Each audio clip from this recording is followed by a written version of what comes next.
Hi everyone, मैं हूं सुधीर और आप सभी का हमारे चैनल पर स्वागत है। जैसा कि हम लोग कोटा भाषा पढ़ रहे हैं और इसके पहले की वीडियो में हमने वर्ण को पढ़ लिया है, वर्ण विचार को पढ़ा। हमने देखा कि स्वर क्या होते हैं, व्यंजन क्या होते हैं और खोटा भाषा में कुल मिला के कितने स्वर हैं या व्यंजन हैं या उनका उच्चारण का स्थान क्या है या उन वर्णों की क्या विशेषता है, हमने उन सब के बारे में बात किया वहाँ पर। वैसे मैं आपको बता दूँ, व्याकरण जो होते हैं, व्याकरण के अंतर्गत में जब आप देखेंगे तो मुख्यतः 3 अंग होते हैं व्याकरण के। एक तो होता है शब्द विचार, एक होता है व्याकरण के मुख्यतः 3 अंग होते हैं। एक तो हो गया आपका वर्ण, दूसरा हो गया शब्द और तीसरा हो गया आपका वाक्य। क्योंकि ये जो व्याकरण का खंड है हम पूरी तरीक़ा से सचिवालय को ध्यान में रख के पढ़ रहे हैं, तो उसका जो सिलेबस तैयार किया गया है वहाँ हमें वाक्य नहीं पढ़ना है, केवल वर्ण विचार और शब्द विचार पढ़ना है। हमने वर्ण पढ़ लिया है और अब हम शब्द विचार पढ़ना प्रारंभ करेंगे और इसी के अंतर्गत हम संज्ञा, सर्वनाम, विशेषण, क्रिया, काल, कारक, वाच्य, इन सारी चीज़ों के बारे में यहाँ पर हम जानेंगे। इसी के अंतर्गत हम पर्यायवाची शब्दों को या फिर हम कहें विपरार्थी शब्दों को यहीं पर पढ़ेंगे। तो ज़्यादा समय ना लेते हुए अपने इस टॉपिक को हम लोग प्रारंभ करते हैं। आज हमारा टॉपिक होगा शब्द विचार। पहले तो याद क्या रखें, शब्द विचार है क्या, शब्दों का निर्माण इससे होता किससे है। तो आप कहेंगे शब्दों का जो निर्माण है ये होता है वर्णों से, वर्णों के मेल से बनता है शब्द। तो आइए पहले देख लेते हैं शब्द कहते किसे हैं। शब्द विचार का मतलब यही हुआ कि शब्दों का व्याकरण के दृष्टिकोण से शुद्ध प्रयोग करना, ये शब्द विचार कहलाता है। तो हम इस शब्द किसे कहें, तो शब्द किसे कहें, क्योंकि हम जानते हैं कि हिंदी में शब्द कुछ इस प्रकार लिखा जाता है, पर हमें तो एक बात कह दिया गया है कि इसके इस सा के उधन सा का प्रयोग का हमको मनाही कर रखी गई है, तो उसके स्थान पे इस सा का हम प्रयोग करेंगे। और बाघ के टूटे हुए रूप का प्रयोग हमको हमेशा ये बात बोला है कि एक बात कहा गया कि यदि आपको जहाँ तक संभव हो ना वहाँ पर गोटा वर्णों का प्रयोग करें, गोटा अक्षरों का प्रयोग करें। तो यहाँ पर जब शब्द को खोटा में कुछ इस प्रकार से लिखा जाता है शब्द किसे कहा जाता है, तो ध्वनिक सार्थक मेलिक शब्द कहल जाए है, या हम कह सकते हैं ध्वनि के स्थान पे नादिक सार्थक मेलिक शब्द कहल जाए है, मेल के शब्द का। इसका मतलब ये हुआ कि ध्वनि की जो सार्थक मेल होते हैं उन्हें कहा जाता है शब्द। जैसे भात को आप देखिए, ये क्या है, यहाँ पर दो ध्वनि है, जो वर्ण है उनका सार्थक योग है, इसी कारण से ये जो होगा ये एक शब्द है। पर यहाँ पर इसको आप देखिए ताव को, यहाँ पर ध्वनियों का सार्थक योग नहीं है, इस कारण से हम ये कह सकते हैं कि ये जो है ये कोई शब्द नहीं है। साधारण से इसका बस परिभाषा यही है कि नादिक सार्थक मेल के शब्द कहल जाए है। अब यहाँ पर आप नीचे में इसे देख पा रहे होंगे कि शब्दिक रकम मतलब इसका शब्द के प्रकार। तो मैं आपको बता दूं कि खोटा भाषा में भी कई आधारों का प्रयोग करके शब्द को अलग अलग भागों में बांट दिया गया है। तो आप देखेंगे मुख्यतः 5 आधारों के बारे में यहाँ पर बात किया गया है। कौन कौन वो 5 आधार है, तो इतिहास, रचना, अर्थिक, प्रयोग और विकार। तो ये सारे शब्द के प्रकार हैं, ये सारे आधार है जिसके आधार पे शब्दों को क्या कर रखा गया है, बांट रखा गया है, वर्गीकरण कर रखा गया है। अब जब इतिहास की नज़र से भी आप देखेंगे तो शब्द मुख्यतः 5 प्रकार के होते हैं। तत्सम होता है, यहाँ पर भी आपको मिलेगा तत्सम, तद्भव, मतलब खोटा भाषा में भी क्या होगा, इतिहास की नज़र से शब्द होते हुए 5 प्रकार के होते हैं। तत्सम शब्द होते हैं, तद्भव शब्द होते हैं, देशज हो गया, यहाँ से हम ठेठ कर सकते हैं, ठेठ हो गया, विदेशज हो गया और एक हो गया दोगला शब्द। रचना के नज़र से भी, रचनाक नज़रिए शब्द के कितने भेद हैं, तो यहाँ पर भी रचना के नज़रिए से शब्द 3 भेद है। कौन कौन है, एक तो हो गया रूढ़ शब्द, दूसरा हो गया यौगिक और तीसरा हो गया जोग रूढ़। और अर्थ के नज़रिए से शब्द के 2 भेद है, एक होता है सार्थक और दूसरा होता है निरर्थक। इसका मतलब मैं सिंपल बता दूं, यहाँ पर क्या होगा, वर्णों का सार्थक योग होगा और यहाँ पर वर्णों का सार्थक योग नहीं होगा। और 5वां आधार क्या है, विकार। तो विकार की नज़र से भी जो शब्द होते हैं वो 2 प्रकार के होते हैं, एक तो होता है विकारी और दूसरा होता है अविकारी। विकारी, अविकारी। जब हम विकारी अविकारी पढ़ेंगे तो मैं इसके बारे में आपको बताऊंगा विकारी शब्द क्या होते हैं या कौन कौन से शब्द जो है विकारी कहलाते हैं, मैं उसके बारे में बताऊंगा। साथ में हम अविकारी के बारे में भी बात करेंगे। तो आइए सबसे पहले आधार के बारे में बात करते हैं कि इतिहास की नज़र से शब्द कितने प्रकार के होते हैं। देखें तो हम तो एक बात समझ चुके हैं कि इतिहास नजरिए शब्द के रकम 5 रकमें हुए हैं, 5 प्रकार के होते हैं। देख सकते हैं यहाँ पर 5 रकमें होते हैं। यहाँ तक कि लिखा हुआ ऐतिहासिक नजरिए मतलब इतिहास के नजरिए खोटा भाषा हूँ मतलब भाषा में भी शब्द एक 5 रकम हेवे है जे ई नियर है। तत्सम, तद्भव, ठेठ, विदेशज और दोगला। आइए एक एक करके इन सबको देखते हैं। तत्सम शब्द, खोटा भाषा में तत्सम शब्द किसे कहा जाता है, हम इसे देखते हैं। तो संस्कृत हम किसे कहें तत्सम शब्द या हम किसे माने तत्सम शब्द, इसकी परिभाषा को हम लोग देखते हैं। संस्कृत बा हिंदी के, देखिए यहाँ बा का प्रयोग जो है या के लिए किया गया है। हिंदी में हम या का प्रयोग करते हैं पर यहाँ खोटा में बा का प्रयोग करेंगे। या के लिए बा का प्रयोग किया जाता है। पढ़ते हैं। संस्कृत व हिंदी के वे शब्द जे बिना रूप परिवर्तन खोठाए भाषाएं प्रयोग हेवे है तत्सम शब्द कहा है। जैसे नदी, पानी और गाय। नदी, पानी, गाय। इसका मतलब मैं आपको बताता हूँ। तो संस्कृत यहाँ पर साधारण मैं आपको बताता हूँ, हिंदी में बताता हूँ कि संस्कृत व हिंदी के वे शब्द जो बिना रूप परिवर्तन के खोटा भाषा में प्रयोग में लाए जाते हैं वैसे शब्दों को तत्सम शब्द कहा जाता है। जैसे आप देखिए नदी, पानी, गाय। आप देखेंगे नदी का भी प्रयोग संस्कृत के शब्द में होता है। आप देखे होंगे संस्कृत का शब्द है ये हिंदी में इसका इस रूप का प्रयोग होता है और हम खोटा भाषा में इसी रूप का प्रयोग करते हैं। इस नदी के इसी रूप का प्रयोग हम लोग खोटा भाषा में भी करते हैं। आगे बढ़ते हैं, तद्भव के बारे में बात करते हैं। तद्भव शब्द किसे कहें अब हम, तो संस्कृत व हिंदी के वे शब्द जो बिगड़ल रूपे खोटाएँ भाषाएं प्रयोग हुए है तद्भव शब्द कहा है।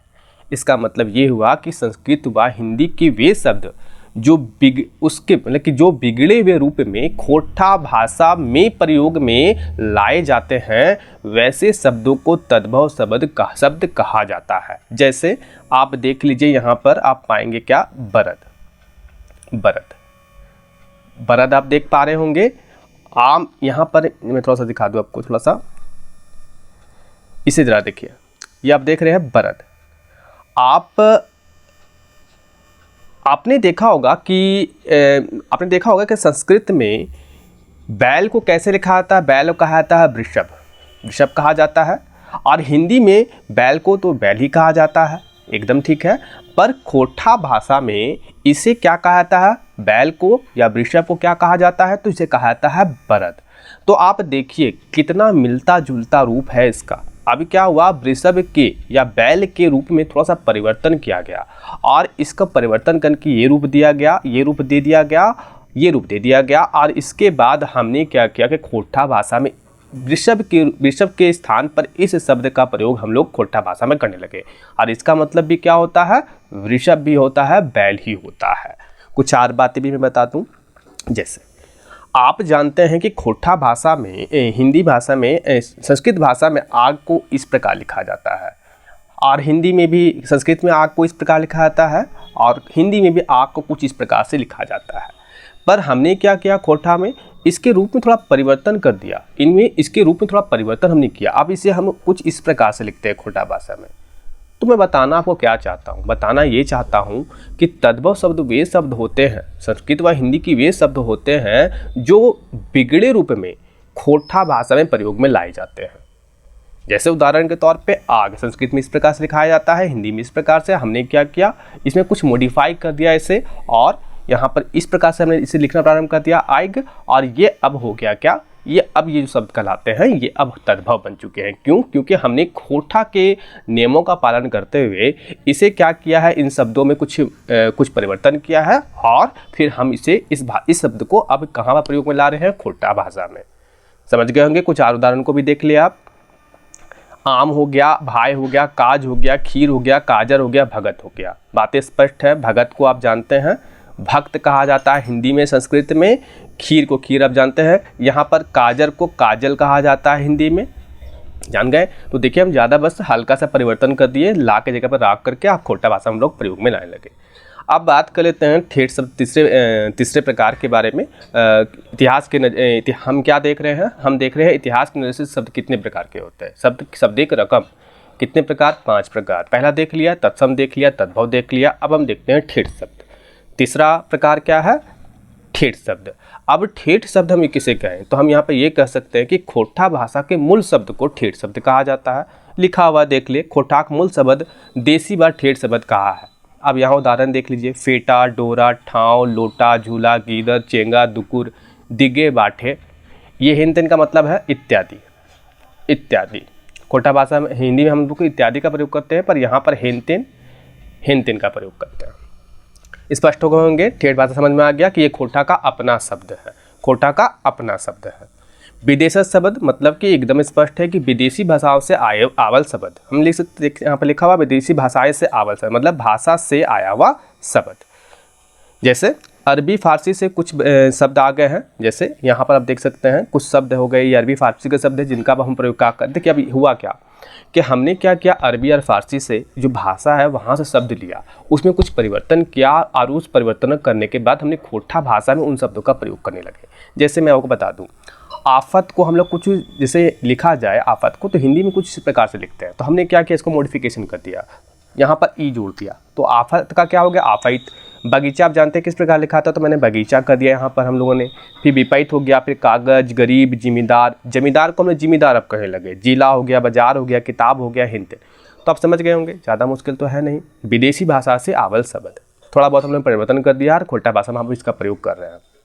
पर सबसे ज़्यादा यदि मैं आपसे बात करूं कि खोटा में किस भाषा का प्रभाव पड़ा है, तो आप कहेंगे हिंदी भाषा का इसके पर बहुत ज़्यादा प्रभाव है, बहुत ज़्यादा प्रभाव है।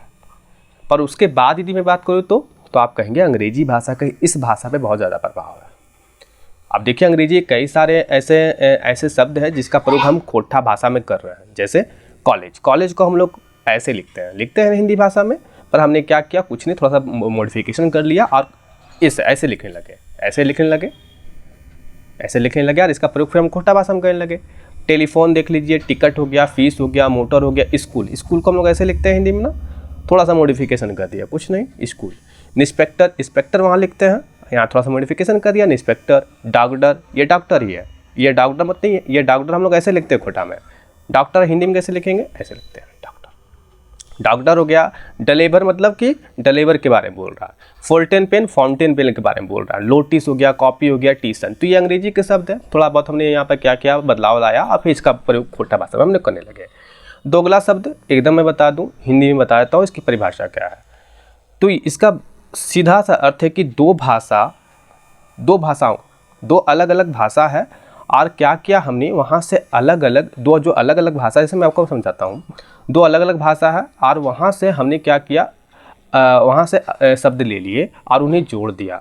जोड़ने के बाद जो नया शब्द बना, इन्हें कहा गया कि ये दोगला शब्द है। परिभाषा देख लीजिए, दूगो दोसर भाषाक शब्द से बनवल शब्देक दोगला बा संकर शब्द कहा है।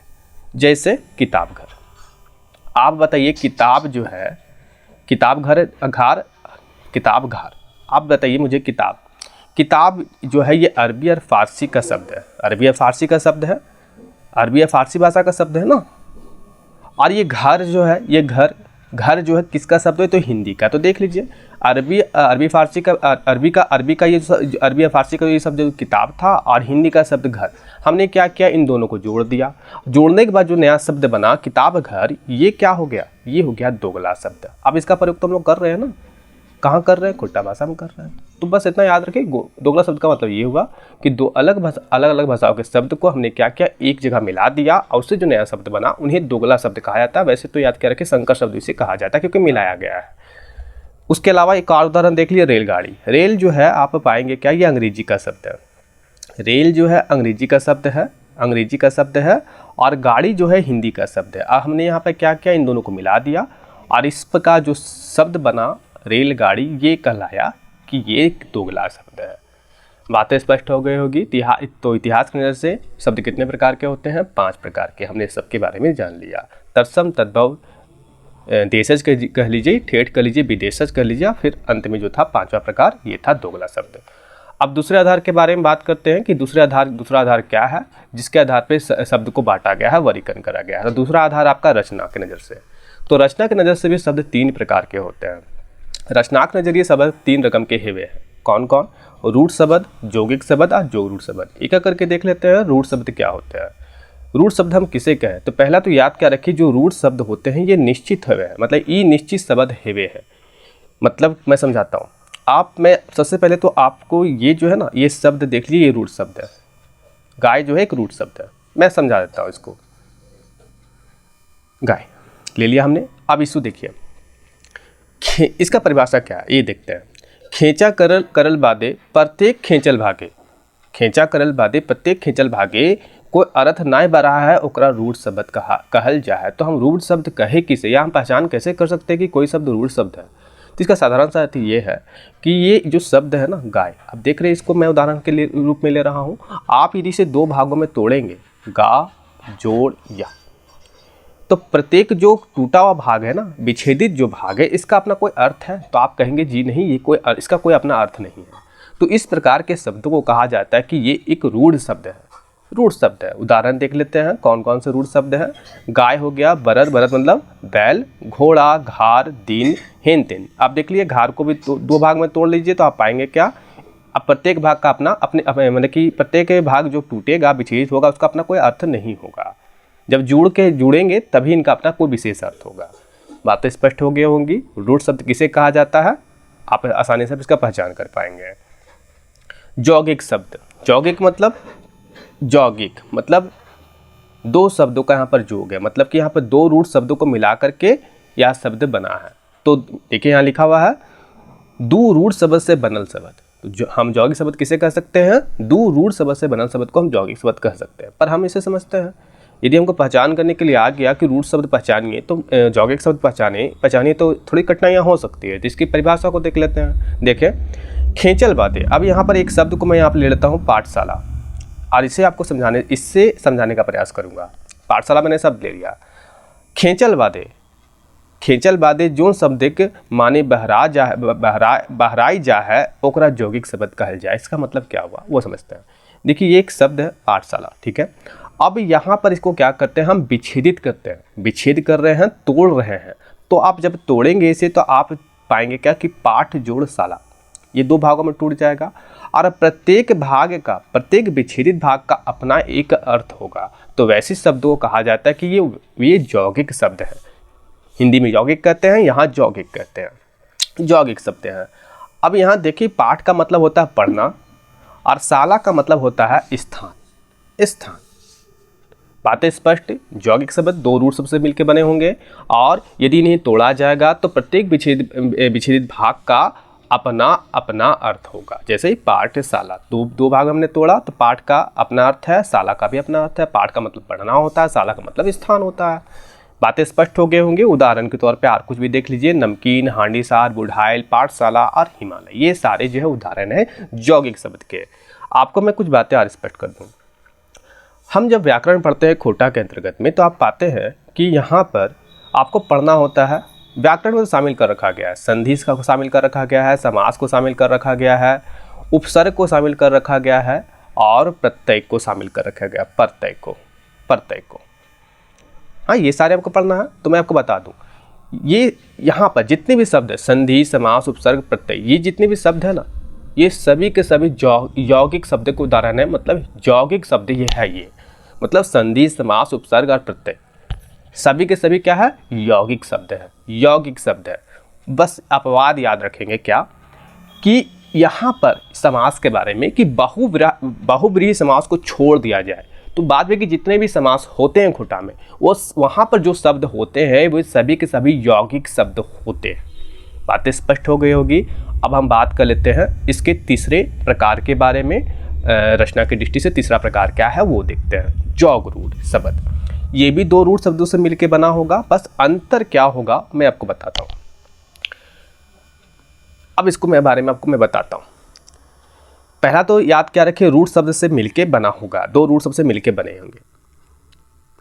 खींचल बाद जो शब्द के माने फुर्चा है, मगु साधारण अर्थिक छोड़ के दोसर अर्थ है जा है, ओकरा जोग रूढ़ शब्द कहा कहल जा है। मैं आपको समझाता हूँ इसका मतलब क्या हुआ।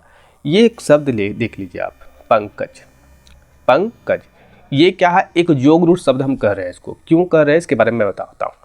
तो यहाँ पर आप मान के चलिए इसे दो भागों में बांटिए। जैसे मैं इसे दो भागों में बांटता हूँ, जब मैं इसका खींचा करता हूँ, मैं इसको तोड़ता हूँ, इसको विच्छेदित करता हूँ, तो ये दो भागों में टूटता है कुछ इस प्रकार। तो आप इसको देखिए जरा, इसको आप जरा देखिए, इसका मतलब क्या हुआ। इसका मतलब क्या हुआ, कीचड़ में, कीचड़ में, ये इसका मतलब हुआ कीचड़। इसका मतलब पंख का मतलब हुआ कीचड़ और इसका मतलब हुआ जनमल। अब चलिए काम कीजिए, ये पंख और जा को फिर से जोड़ दीजिए। फिर से जोड़ देते हैं, बन गया पंकज, बन गया पंकज। अब इसका अर्थ क्या होना चाहिए था, होना चाहिए था कीचड़, होना चाहिए था ना, कीचड़ में जन्मल। इसका अर्थ तो यही होना चाहिए था। पर क्या आप बताइए, पंकज शब्द का प्रयोग हम इस रूप में करते हैं? नहीं। पंकज शब्द का प्रयोग किसके लिए होता है? तो आप कहेंगे कमल शब्द के लिए किया जाता है। तो बस इतना ही याद रखें, यौगिक का योग रूढ़ में अंतर बस इतना है कि जब यौगिक में क्या होगा कि जब यहाँ पर शब्दों को खींचा जाएगा, मतलब कि खींचा जाएगा, शब्दों को बांटा जाएगा, तो प्रत्येक का अपना अर्थ होगा। यहाँ पर स्थितियाँ क्या आएगी कि जब आप इसे अलग अलग भाग में बांटेंगे तो इनका जो वास्तविक अर्थ है वो अब निकल के नहीं आएगा। जैसे मैं आपको यहाँ बताऊँ, देखिए इसका मतलब क्या हुआ, पाठ जोड़ शाला। पाठ जोड़ शाला है, पाठ का मतलब पढ़ना है, और ये हो गया ये शाला, पाठशाला। इसका मतलब ये स्थान बता रहा है। तो क्या हम ये कह सकते हैं, ये विद्यालय के बारे में हमें कह रहे हैं, इनको दोनों को जोड़ेंगे तो हम कह सकते हैं कि ये तो विद्यालय है, विद्यालय है। तो ये इसका समान अर्थ है, दोनों का अपना जो अर्थ था दोनों मिला और एक समान अर्थ दिया। लेकिन पंख और जब जा को हम जोड़ रहे हैं तो स्थितियाँ वैसी नहीं है। यहाँ पर इसकी स्थितियाँ ये होनी चाहिए थी कि इसका अर्थ होना चाहिए था कीचड़ में जन्मल, कीचड़ में जन्मल, ये होना चाहिए था कीचड़ में जन्मल। पर इसका अर्थ ये ना हो गया। अब क्या हो गया है, ये हो गया है, हम कमल के लिए इस शब्द का प्रयोग कर रहे हैं। चलिए इसको मैं फिर समझाता हूँ।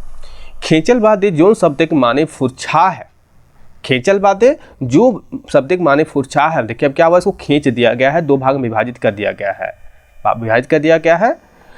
लेकिन मगुर साधारण अर्थ छोड़ के दोसर अर्थ है जा है, ओकरा जो गुरु शब्द कहल जा है, जो गुरुड़ शब्द कहल जा है। तो आप बताइए, पंकज का अर्थ हुआ कमल, है ना, हम कमल के लिए पंकज शब्द का प्रयोग कर रहे हैं। तो जब इसको हम इसको दो भाग में हमने तोड़ दिया तो इसका अर्थ लगभग इसके समान ही होना चाहिए था। लेकिन यहाँ पर क्या बोल रहा है, ये कीचड़ हो गया और ये हो गया जन्मल। तो आप देखिए अपने साधारण अर्थ को ये छोड़ दिया है, इस अपने साधारण अर्थ को, कमल के साधारण अर्थ को छोड़ दिया है इसने। तो इस प्रकार ये जो शब्द है ये बन जाता है कि ये सारे जो शब्द होते हैं ये क्या कहलाते हैं, योग रूढ़ शब्द कहलाते हैं।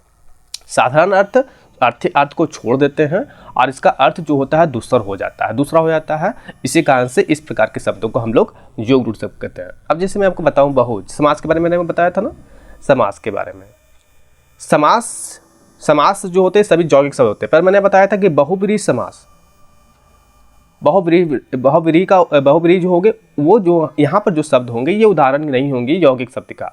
पर यहाँ पर ये ध्यान में रखें कि बहुब्रीहि जो समास है ना, ये उदाहरण है जो गुरूढ़ शब्द के, जो गुरूढ़ मतलब कि योग गुरूढ़ शब्द के उदाहरण है। क्यों? क्योंकि जब इनको खींचा क्या आता तो इसका अपना अर्थ, अपना जो साधारण अर्थ है ये छोड़ देता है। हाँ, बातें स्पष्ट हो गई होगी।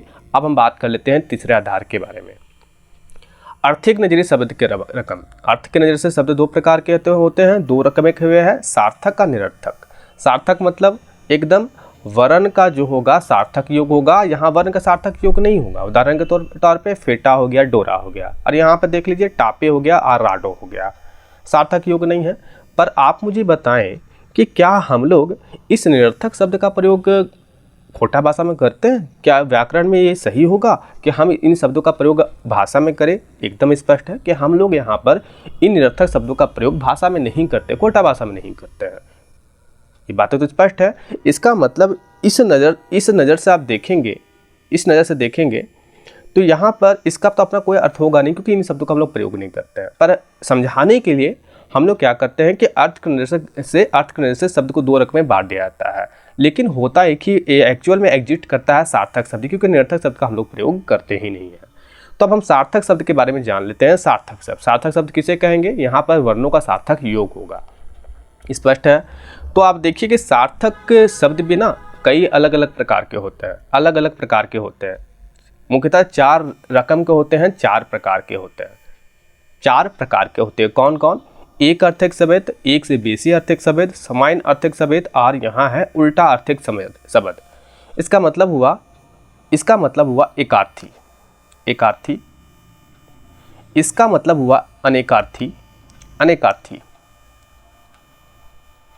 इसका अर्थ हुआ पर्यायवाची, या हम कह सकते हैं समानार्थी, समानार्थी। क्योंकि आपका एग्जामिनर यहाँ से तो प्रश्न बनाएगा। मैंने आपको बताया था कि जब हम शब्द पढ़ रहे होंगे, शब्द विचार पढ़ेंगे, तो मैं यहाँ पर आपको सारी बातें स्पष्ट करूँगा कि पर्यायवाची शब्द हो या विपरीत शब्द हो, ये सारे आपको यहीं पढ़ने होते हैं। पर्यायवाची तो समान अर्थक शब्द का मतलब हो गया पर्यायवाची शब्द या तो समानार्थी शब्द, और एक उल्टा अर्थक शब्द का मतलब विलोम शब्द कह लीजिए, या विपरीतार्थक शब्द आप कह सकते हैं, विलोम शब्द।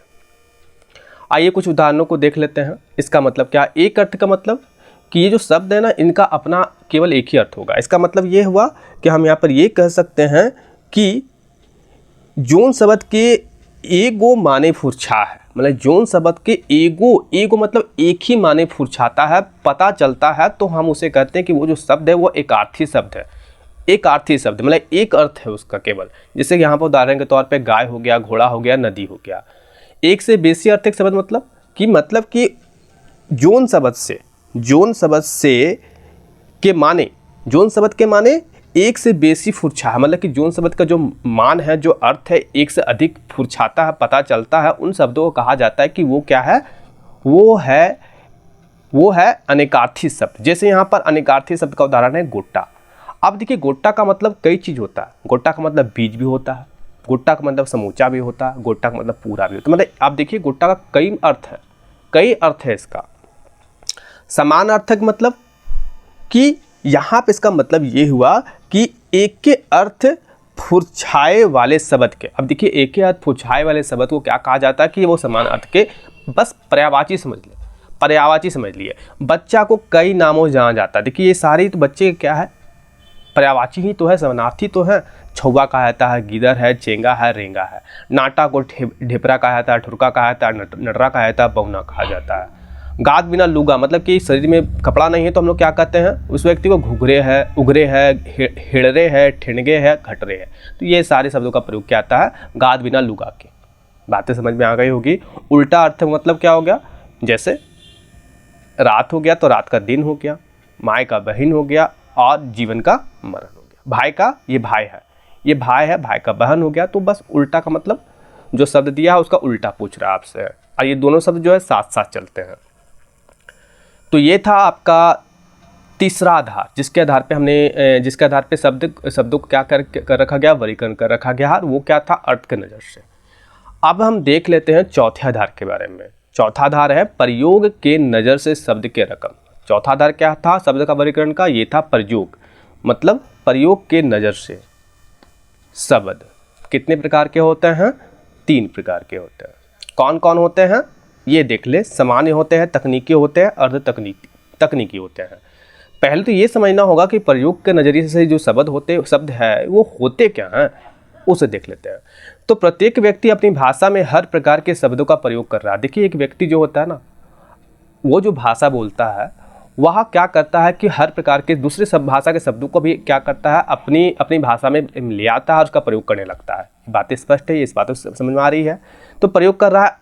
इतना ही नहीं, कुछ ऐसे शब्द हैं जिन्हें कुछ खास अर्थ के लिए बनाया गया, और इसे यदि खोटाकरण किया जाए या उसके रूप को बदला जाए तो उसके अर्थ को समझने में दिक्कत होती है। इसका मतलब क्या है मैं आपको समझाता हूँ। देखिए यहाँ पर यह कह रहा है कि कुछ शब्द ऐसे भी हैं ना जिन्हें कुछ खास अर्थ के लिए बनाया गया, और इसका यदि आप खोटाकरण करने के लिए बैठे या उसका रूप बदलने के लिए आप बैठेंगे तो पाएंगे कि उसका जो वास्तविक अर्थ है ना, आपको उसका वास्तविक अर्थ समझने में दिक्कत होगी। और ऐसे शब्दों को कहा जाता है कि ये क्या है, प्रयोग वाले शब्द हैं। इसलिए अब क्या किया जाता है कि आगे आप पढ़ेंगे तो पाएंगे, इसलिए इन शब्दों को, जो भी शब्द होंगे, इसलिए उन शब्दों को हिंदी के रूप में लिखा जाता है, और इस नज़र से इसके 3 भेद होते हैं। बातें स्पष्ट हो गई होगी, मैं फिर से करता हूँ, रिकैप करता हूँ। प्रत्येक व्यक्ति अपनी भाषा में हर प्रकार के शब्दों का प्रयोग कर रहा है। इतना ही नहीं, कुछ ऐसे शब्द हैं जिन्हें कुछ खास अर्थ के लिए बनाया गया, और इसे यदि खोटाकरण किया जाए या उसके रूप को बदला जाए तो उसके अर्थ को समझने में दिक्कत होती है।